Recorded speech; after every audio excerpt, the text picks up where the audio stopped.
여러분 안녕하십니까. 원터치 시간이 다시 돌아왔습니다. 지난주에 예고를 굉장히 거창하게 했어요. 네, 원래 맨날 우리 원래 남자 1대1 이런 거 제가 말씀드렸잖아요. 근데 사실은 사운드 패스하기 사운드 패스하면 재밌어요.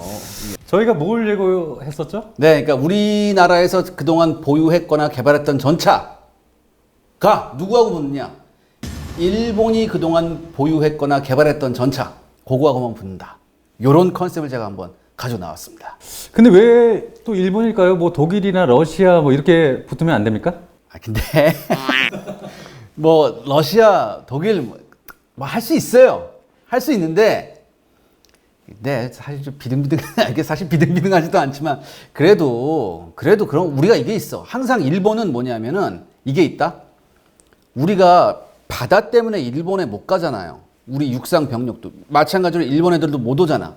그렇기 때문에 우리가 상상 속에서 야, 만약에 사막 같은 데서 우리 전차 쫙 풀어놓고 쟤네 전차 쫙 풀어놓고 한번 맞짱 뜨면 누가 이길까?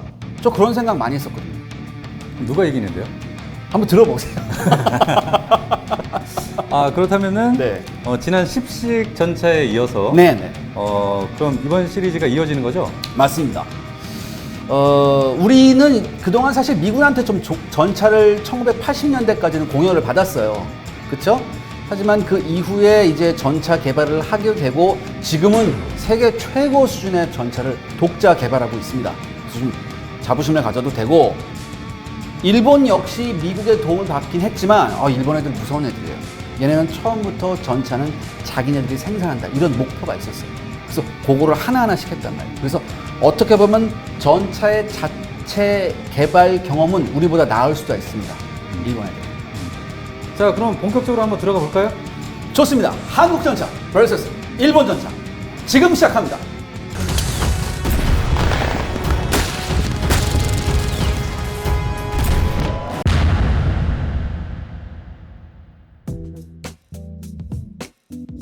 자, 그러면 매치 순서를 한번 알아볼까요? 네, 그러니까 여러분, 일본 전차는 개발된 연도가 붙어요. 그래서 61식 전차하면 61년도에 개발된 거야.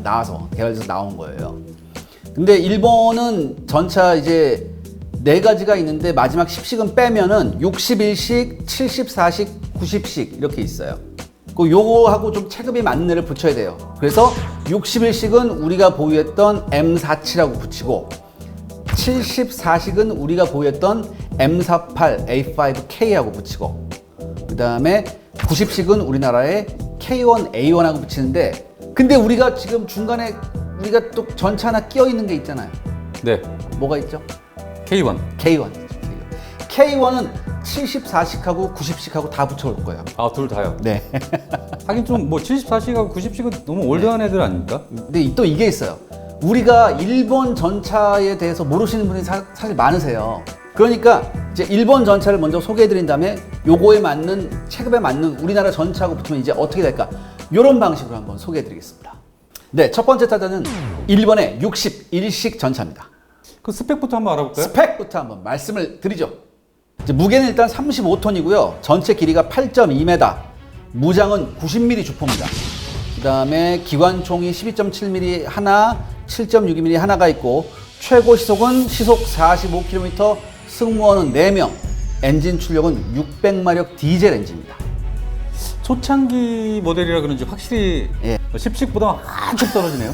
이게 61년에 나왔으니까 어쩔 수 없어요. 61년에 런칭돼서 어쩔 수 없는데, 이게 그래도 나름 2차 대전에 패했잖아요, 일본이. 2차 대전 패전하고 난 다음에 일본이 최초로 나온 전후 1세대 주력 전차예요. 그때 나온 것 치고는 네. 굉장히 나쁘지 않습니다. 근데 이게 원래 일본이 61식 전차를 만들 여유가 처음엔 없었다고. 그래서 얘네도 뭐예요? 미군 셔먼 전차 받았었어야 됐어요. 네. 미군 셔먼 전차를 받았어야 됐는데, 이게 일본 애들이 쎄뽀긴 애들이라니까.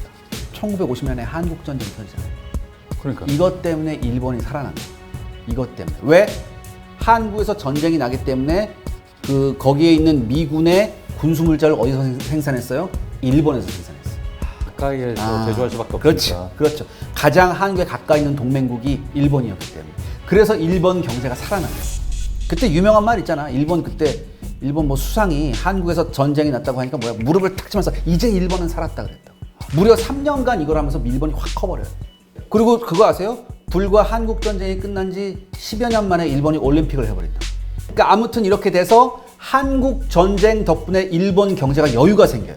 그러니까 일본이 어떤 생각을 했냐?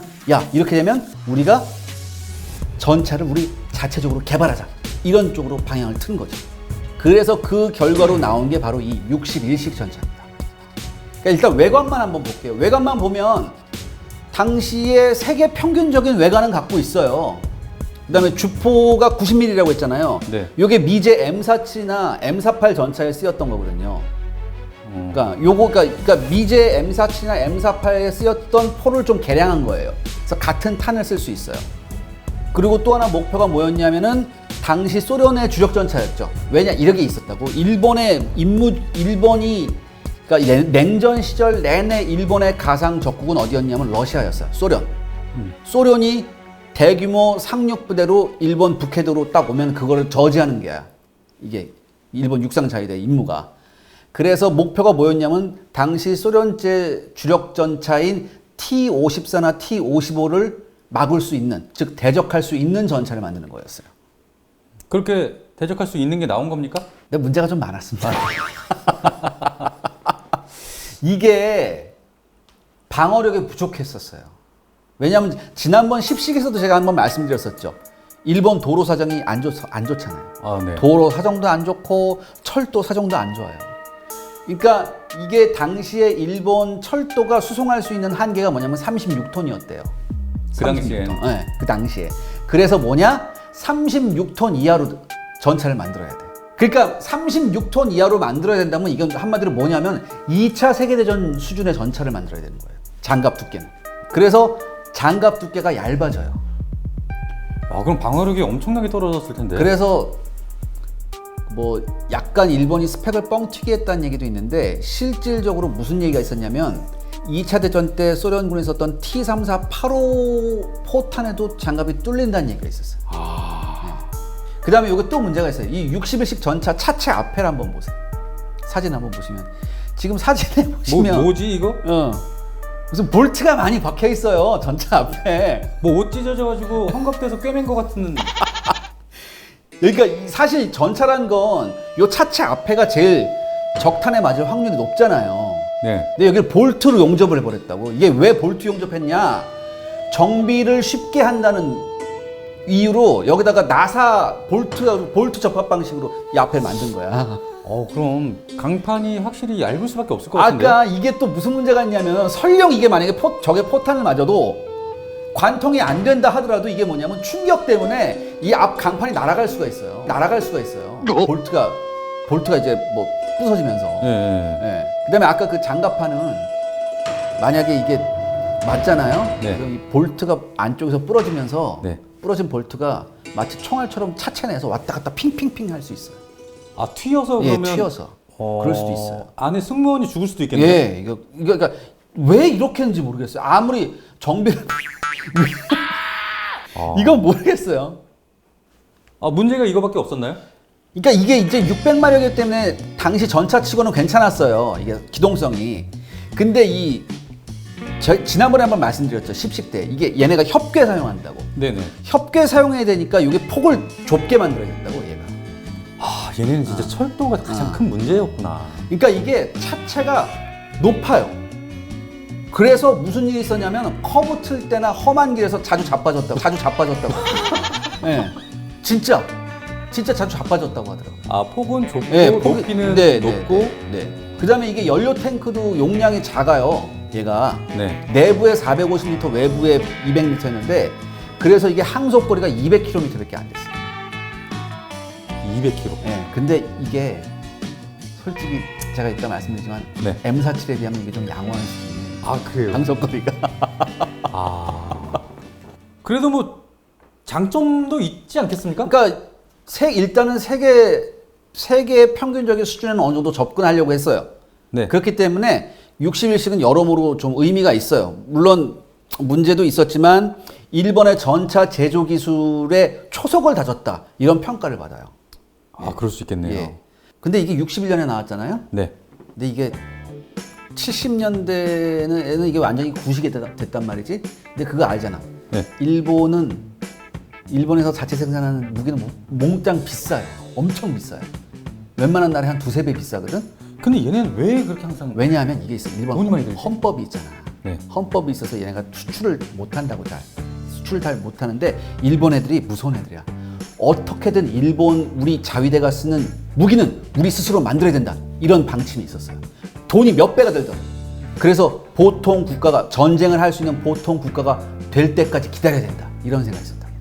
그래서 이게 61년도에 나왔음에도 불구하고 1990년대까지 쓰여요. 이게.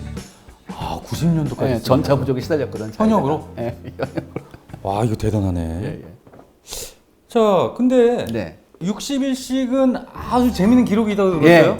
이게 전 세계에서 가장 괴수한테 많이 짓밟힌 전차. 예. 이게 여러분 아실까? 54년에 처음 나왔고 그다음에 60년대 때 일본에서 왜 특촬물이라고 해가지고 네. 그게 유행을 했었는데 70년대 때 그때 가장 히트친 게 고질라라는 고질라. 아시죠? 아, 알죠.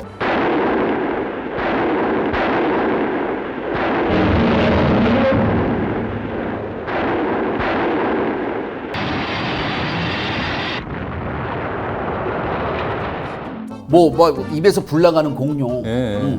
그거에서 이게 많이 나왔대요, 모형으로. 그럼 이게 고질라가 도쿄 시내로 오잖아. 그러면 고질라가 도쿄 시내에 와서 처음으로 보는 게 탱크래. 그러면 한번 이렇게 불 뿜어서 한번 해주고 밟고 지나갔다. 아, 그게 61식이었구나. 네, 61식이라고 하더라고요. 아. 그러면은 61식에 비해서 네. 우리나라가 가지고 있었던 M47. 네, M47. 이 친구는 또 어떻습니까? 자, M47.